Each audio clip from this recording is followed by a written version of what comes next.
Muy buenos días, bienvenidos al podcast mañanero de Radio Misionera HN. Hoy comienza un nuevo día lleno de oportunidades y bendiciones de parte de Dios. Nuestra misión es clara: alcanzar a los pueblos no alcanzados y llevar esperanza a cada corazón. Acompáñanos cada mañana con nuestro podcast mañanero, noticias que inspiran, mensajes que edifican y predicaciones cristianas que te llenarán de fe y fortaleza. Arranca tu día con alegría, fe y poder en Cristo Jesús. Lamentaciones 3:22-23. Por la misericordia de Jehová no hemos sido consumidos, porque nunca decayeron sus misericordias. Nuevas son cada mañana, grande es tu fidelidad. Que este día comience con la certeza de que la fidelidad de Dios es constante y que cada mañana trae consigo nuevas oportunidades, esperanza y gracia. Así que iniciamos el podcast de esta mañana en Radio Misionera HN. Hoy vamos a hacer un análisis a fondo de un documento que tiene un título que, no deja indiferente a nadie. El Gran Reinicio, el plan de Dios contra el engaño de Satanás.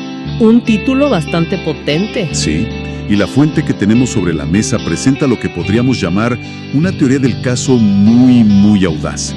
Es una crítica, la verdad, demoledora contra el cristianismo institucional como lo conocemos. Ajá. Así que nuestra misión hoy es desglosar esa argumentación, entender qué pruebas presenta y ver cómo construye su caso, pieza por pieza. Así es. De entrada, el documento plantea como un choque de trenes, un conflicto que describe como irreconciliable entre lo que llama la fe verdadera y, por otro lado, el control institucional. Ok, dos conceptos opuestos. Totalmente. Y para defender esa idea se apoya en tres pilares argumentales que vamos a explorar. Primero, la premisa de una bancarrota moral histórica de las iglesias en Occidente.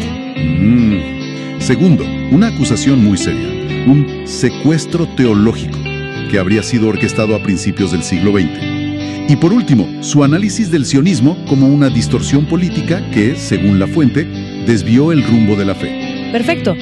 Empecemos por el principio entonces, esa idea de la bancarrota moral.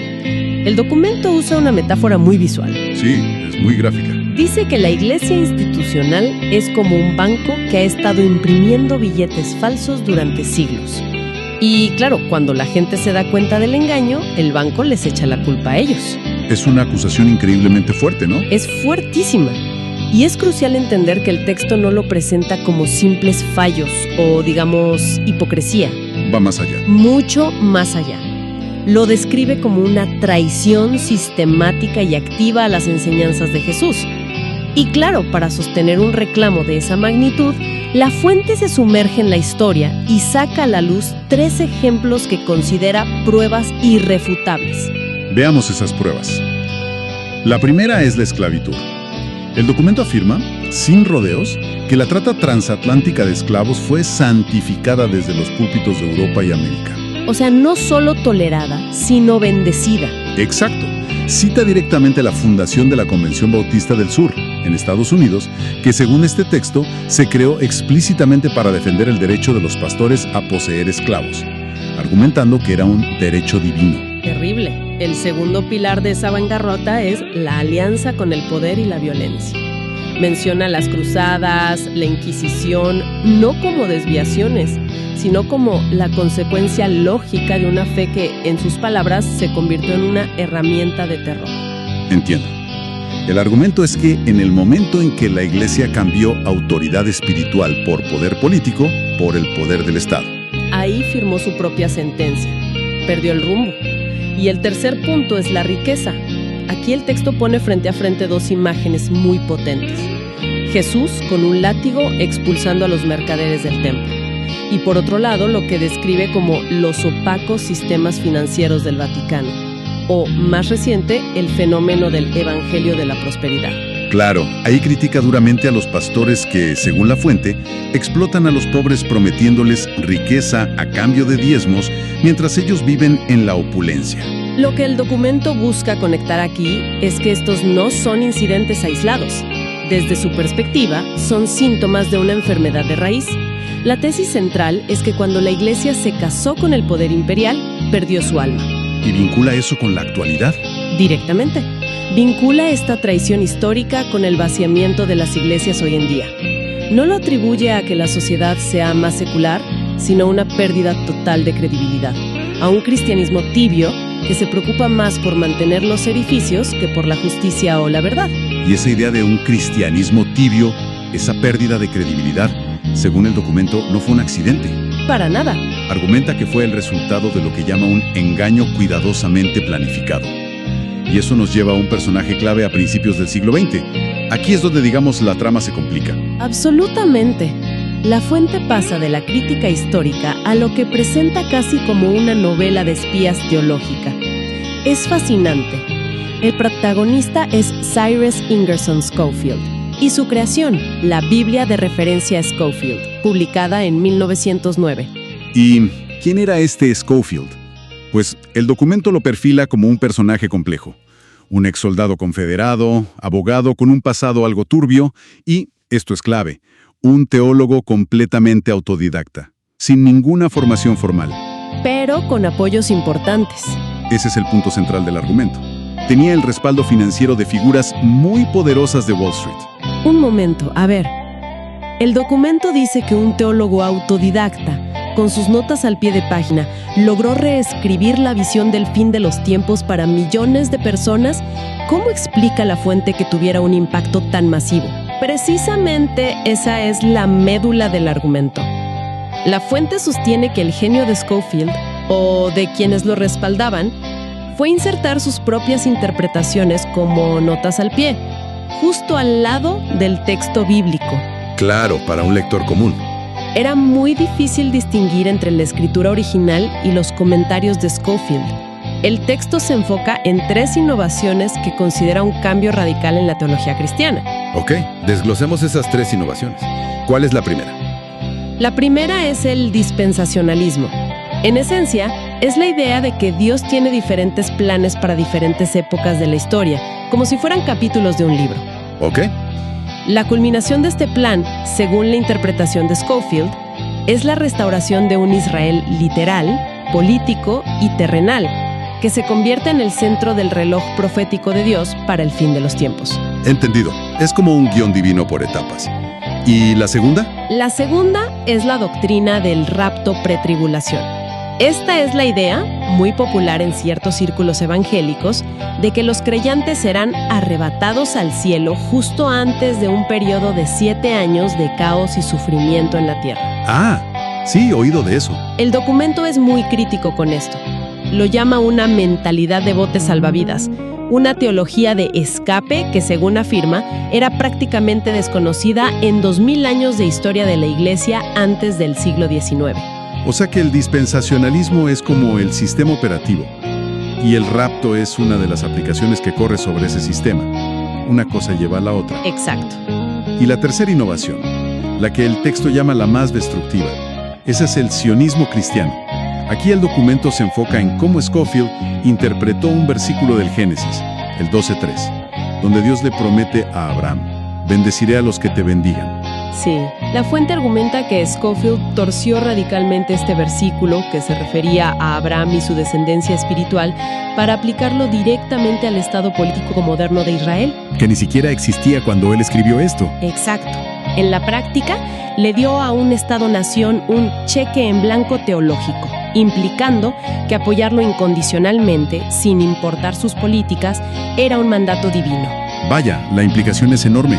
Entonces, según la fuente, las consecuencias de estas 3 ideas fueron transformar la fe de mucha gente. Totalmente.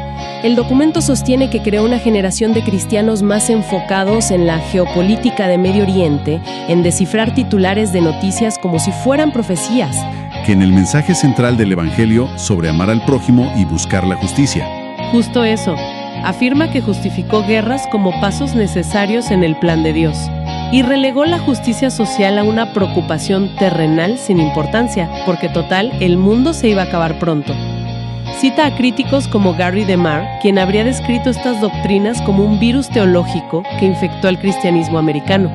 Y aquí es donde el documento añade una capa que suena directamente a teoría de la conspiración, ¿cierto?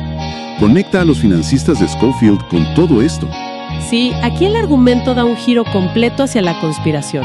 Afirma que las mismas élites bancarias de Nueva York, mencionando específicamente a los Rothschild a través de sus asociados, que supuestamente financiaron la publicación masiva de la Biblia de Scofield.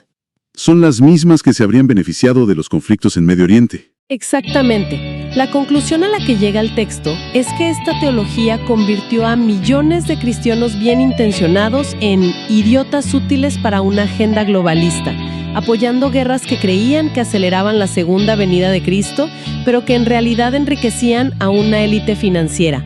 Es una acusación gravísima. Y esto nos lleva directamente al tercer gran pilar de la crítica del documento: su análisis del sionismo, ya no solo como doctrina teológica, sino como ideología política. Correcto. El texto es muy insistente en hacer una distinción. Dice que el sionismo no es un concepto que se encuentra en la Biblia, sino una ideología política, nacionalista, que nació en Europa a finales del siglo XIX. Con Theodor Herzl. Con Theodor Herzl como su principal arquitecto, sí. Y presenta la Declaración Balfour de 1917 no como el cumplimiento de una profecía, sino como un movimiento geopolítico del Imperio Británico para asegurar sus intereses en la región. Entonces, ¿cuál es el contraste que establece la fuente? Pues pone a un lado al Israel bíblico, que describe como un pueblo llamado a un pacto con Dios basado en la justicia y la misericordia, y en el otro lado al sionismo político moderno, que describe como un proyecto colonialista basado en el poder militar y la conquista territorial. Y es muy explícito sobre el año 1948.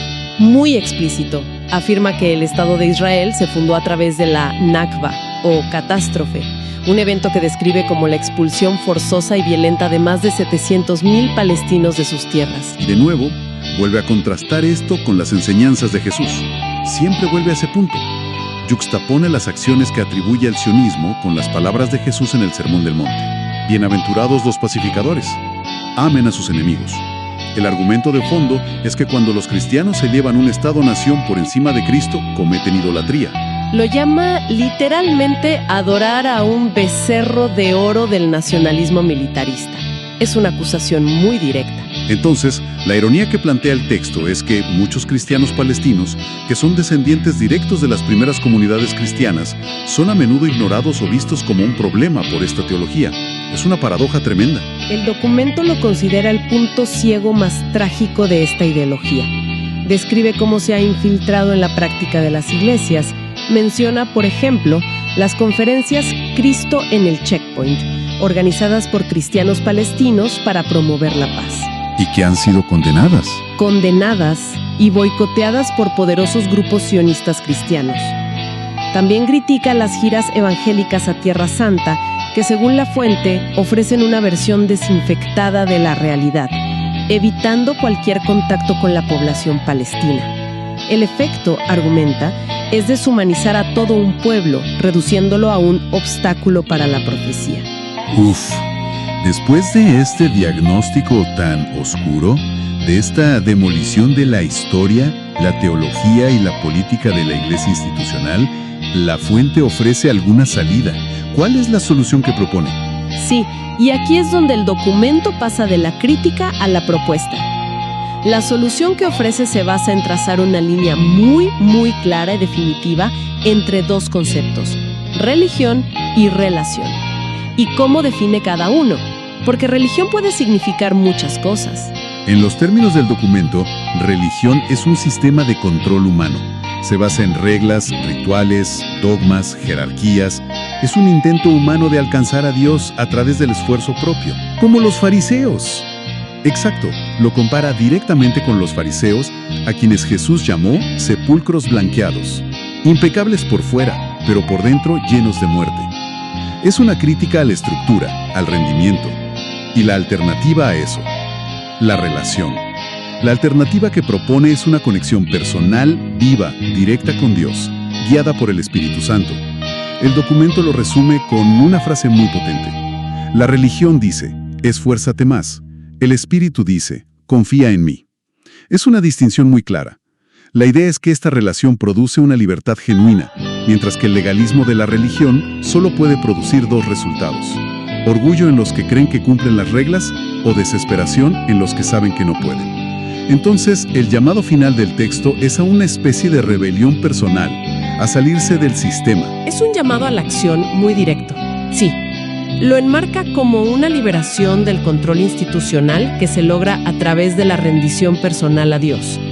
La fuente sugiere que esto puede implicar tomar decisiones muy difíciles. ¿Cómo cuáles? Por ejemplo, dejar una congregación que parece más enfocada en sus programas y presupuestos que en la presencia real de Dios. O incluso desafiar a líderes que, desde la perspectiva del documento, han adoptado estas distorsiones que hemos discutido. Es un llamado a la primacía de la conciencia sobre la lealtad institucional.